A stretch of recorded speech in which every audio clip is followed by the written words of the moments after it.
Hello again, everybody. Bruce with Diamond Gems 45.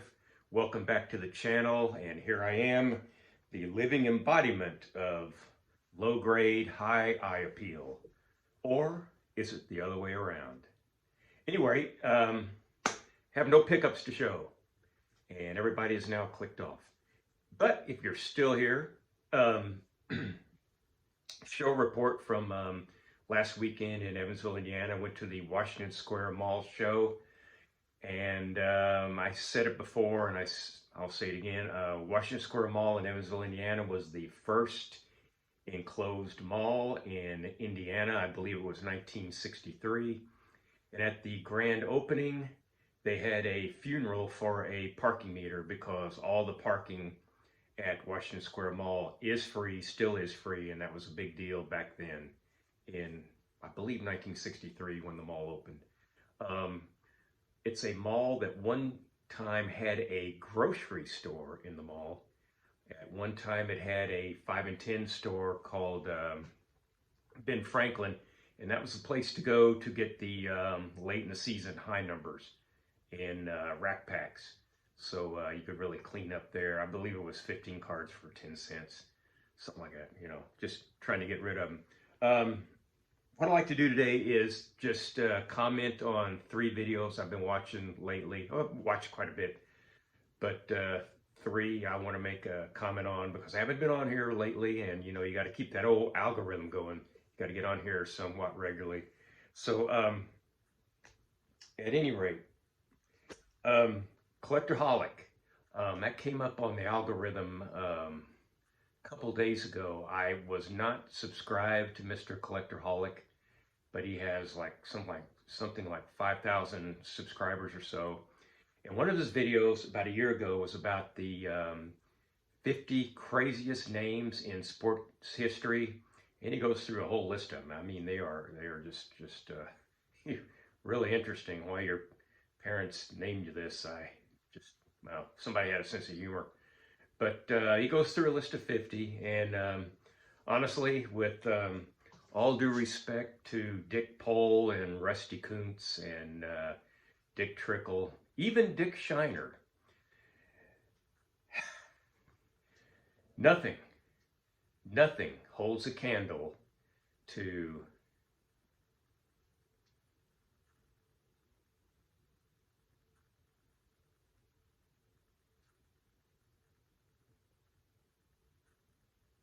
Just leave it at that.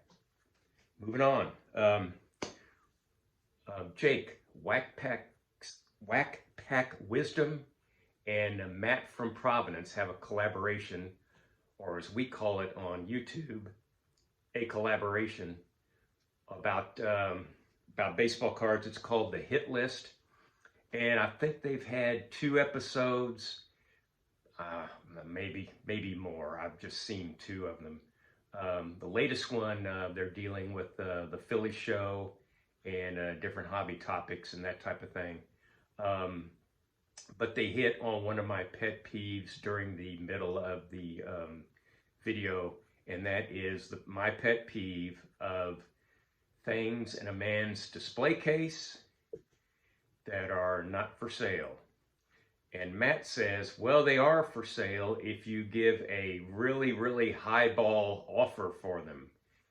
But he embellishes it better than I can, and it's worth watching. The entire video is worth watching, and I think I looked at it and tried to write the numbers down. I couldn't. I think this part of the program is like from 20 minutes in to like 25 minutes in, something like that. Matt, I don't think has a channel, but like Mike Petty, one of those guys that has just a lot to say, says it really well that everybody can understand, and you know, it's one of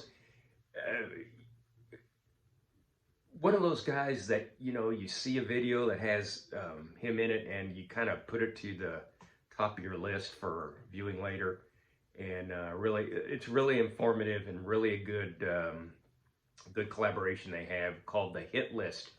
Jake with Wax Pack Wisdom, and Matt from Providence, who's a dealer that goes to all the big shows and that type of thing.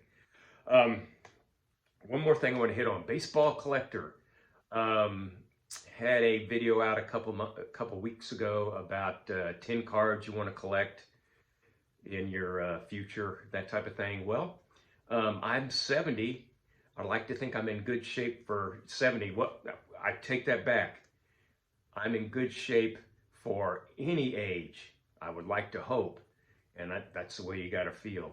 But I am good shape for 70. But you know, I'm 70. Although I do buy green bananas, I'm going to cut that list of 10 cards down to 5. So 5 cards I like to collect before I leave this mortal coil. And 1922, there were 2 teams in St. Louis. In fact, there were 2 teams in St. Louis from 1902 to 1953. The St. Louis Browns, the American League, St. Louis Cardinals in the National League, the famous Streetcar Series of 1944 when St. Louis beat St. Louis.